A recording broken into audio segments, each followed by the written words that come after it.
spooky place. Have you ever driven down a lonely road at night and felt like something was watching you from the darkness? What if that feeling wasn't just your imagination? What if the road itself was alive and hungry? Tonight's story begins with a simple act of kindness, picking up a hitchhiker. But this passenger doesn't need a ride home because she's been dead for 20 years. And she's not the only thing waiting in the dark. Lock your doors and turn up your lights, because this road doesn't let anyone leave. The vanishing hitchhiker. The night was thick with fog, swirling like ghostly fingers across the deserted road. Daniel tightened his grip on the steering wheel, the headlights of his old pickup truck cutting weakly through the gloom. He hadn't seen another car for miles, just endless trees and the occasional flicker of a distant farmhouse light. That's when he saw her. A lone figure stood by the roadside, her pale hand raised in a silent plea for a ride. She wore a tattered white dress, her dark hair clinging to her face as if soaked by rain, though the night was dry. Something about her sent a chill down Daniel's spine, but the road was lonely, and he wasn't cruel enough to leave her. He pulled over. The moment she slid into the passenger seat, the air turned icy. She didn't speak, just stared ahead with hollow eyes. "Where are you headed?" Daniel asked, forcing cheer into his voice. Silence. Then, in a whisper so faint he almost missed it, 23 Willow Lane. He nodded and drove, the only sound the hum of the engine and the occasional rustle of her dress. He glanced at her, just for a second, and his blood froze. Her feet weren't touching the floor. Before he could react, the GPS chimed. "You have arrived at your destination." Daniel blinked. They were parked in front of a crumbling, two-story house, its windows dark except for a single flickering candle in an upstairs room.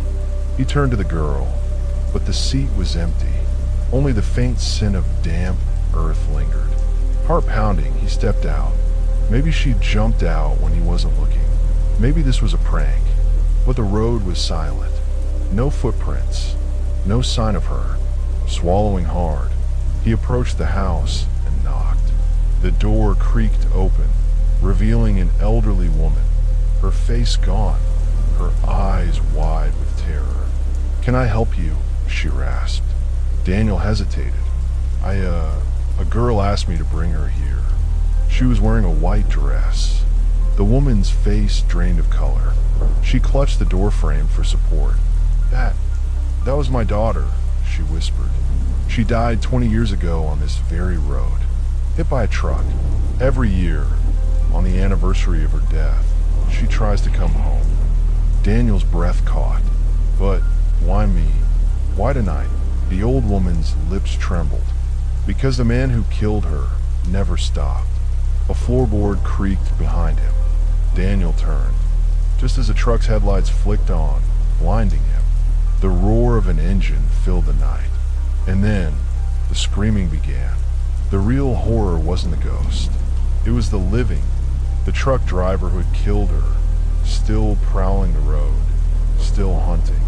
And tonight, he had a new victim. Where did he? Because as the headlights faded, the old woman's face twisted into something inhuman. "You shouldn't have come here, Daniel," she whispered, though he had never told her his name. And then the door slammed shut. Daniel stumbled back, his heart hammering against his ribs. The truck's engine growled in the distance, but the old woman's words, how did she know his name, echoed louder. The door had locked itself. He pounded on the rotting wood. "Let me in." No answer. Behind him, the crunch of gravel. Slow, deliberate. Daniel spun around, his breath ragged. The road was empty, but the air smelled like gasoline and wet earth. The flickering candle in the upstairs window had gone out. Then, a whisper from the darkness. "You were supposed to save me." The voice was the hitchhiker's, but it came from inside the house. Daniel's hands shook as he fumbled for his phone. No signal. The screen flickered, and for a split second, he saw her reflection behind him. Pale, hollow-eyed, her mouth stretched too wide. He dropped the phone. A hand grabbed his shoulder. Daniel screamed, whirling to face the old woman, but her eyes were wrong. Black, empty. You shouldn't have picked her up, she hissed. Now he's coming for you. Who? Daniel choked out. The roar of an engine answered him. Headlights speared through the fog, racing toward them. The truck, the same one that had killed the girl 20 years ago, was barreling straight for the house. The old woman's grip tightened, her nails digging into his skin. Run! Daniel tore free and sprinted for his pickup, but the truck swerved, cutting him off. The door flew open, and no one was inside. The engine revved, the wheels turned, but the driver's seat was vacant. The old woman let out a wail. He's here. Daniel backed away, his pulse screaming in his ears. Then, a hand clamped over his mouth from behind. Cold, rotting. The hitchhiker's voice slithered into his ear. You're the one who hit me. Daniel's memories shattered like glass.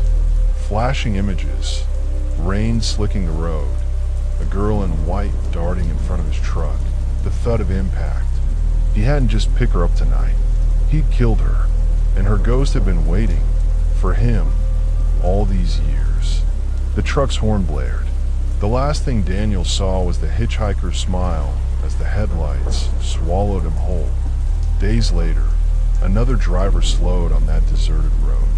A man in a pickup truck waved him down, his face pale, his clothes soaked with rain.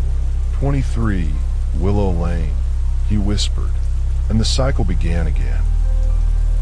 The rain came down in sheets as Mark slowed his station wagon, wipers struggling against the storm. His headlights illuminated the lonely stretch of road and the figure standing in the downpour. A man this time, pale, shivering, one hand raised in that universal hitchhiker's plea. Something primal in Mark's brain screamed at him to drive on, but the man looked so familiar. Need a ride? Mark called through the passenger window. The man nodded silently and slid inside, bringing with him the scent of wet earth and something metallic. Water dripped from his clothes, but didn't pool on the seats. Where to? Mark asked. The man turned slowly. His eyes were dark pits. When he spoke, his voice sounded like radio static. You know where. Mark's hands clenched the wheel. He did know, had always known. 23 Willow Lane. The place his father had warned him about before disappearing 20 years ago.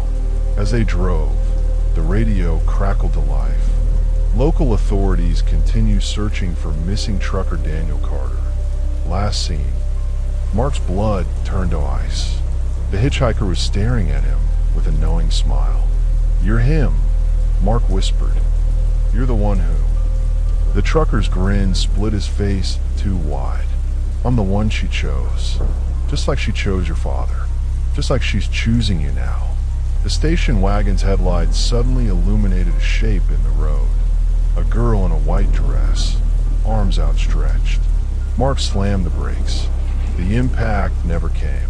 When he looked again, both the girl and his passenger were gone.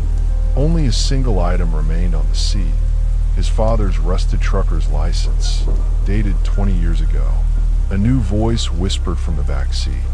You'll make a good replacement. Mark turned to see the hitchhiker girl smiling at him, her eyes endless voids. The odometer rolled backwards. The road stretched on forever, and the wagon filled with the screams of all the drivers who came before. There was never just one ghost. The road was a hungry thing, and the girl was just its favorite lure. Every victim became part of the cycle, doomed to hunt new drivers for eternity. As Mark's screams joined the chorus, another set of headlights appeared in the distance. A new car was approaching, and the girl in white stepped onto the road once more. The storm raged harder as the sleek black sedan slowed to a stop. Inside, Journalist Sarah Cohen leaned across the passenger seat, her investigative instincts overriding her fear. The girl in the tattered white dress stood motionless in the downpour, raindrops passing through her like she wasn't really there. "Get in," Sarah said, her voice steadier than she felt. This was the break she'd been waiting for, a chance to document the truth behind the Willow Lane disappearances. The spectral girl tilted her head at an unnatural angle. "You're different," she whispered, her voice like wind through dead leaves. Sarah patted the camera bag at her feet. "I know what you are, and I know what he did to you." As the ghost entered the car, the temperature plummeted. Frost spiderwebbed across the windows. Sarah kept driving, her knuckles white on the wheel. "Tell me about the trucker," Sarah pressed. "About Daniel Carter." The girl's form flickered like a dying light bulb. "Not just him," she murmured. "There were others before. Many others." Her bony finger pointed ahead. "Turn here." They weren't headed toward Willow Lane. The detour led to an abandoned way station, its broken windows like empty eye sockets. Sarah's high beams illuminated a gruesome tableau.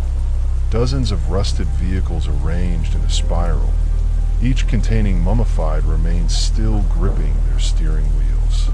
"This is where we bring them," the girl said. "The ones who deserve it." Sarah's breath came in shallow gasps as she recognized the license plates, all missing persons from the past 50 years. Then she saw the freshest edition, marked station wagon, the corpse inside still wearing a look of frozen terror. A thunderous engine roar split the night. Sarah spun to see a phantom semi-truck materialize on the road, its grille twisted into a leering metal face. Not one ghostly driver, but dozens of translucent figures fought for control behind the wheel, including Daniel and Mark, their spectral faces contorted in eternal anguish. The girl ghost placed a rotting hand on Sarah's shoulder. "Now you understand. The road takes what it's owed." Her hollow eyes bored into Sarah's soul. "But you chose to come." Sarah reached in her bag, pulling out a yellowed photograph of a teenage girl. "I've been looking for you for 20 years, Emily." Her voice broke. "I was the rookie cop who worked your hit and run, the one who failed you." The revelation sent shockwaves through the spectral gathering. The phantom truck's horn wailed like a dying beast. Emily's ghost trembled, her form shifting between the innocent girl she'd been and the vengeful spirit she'd become. "You try to help?" Sarah nodded, tears cutting through the grime on her face. "I lost my job trying to prove it wasn't an accident, that he'd hunted you deliberately." She gestured to the truck's ghostly drivers. But these others, they were just caught in the cycle. The way station lights suddenly blazed to life, revealing the truth. Each vehicle bore the same cryptic symbol carved into its door, the same mark Sarah had found in the original police report. Emily let out a bone-chilling wail.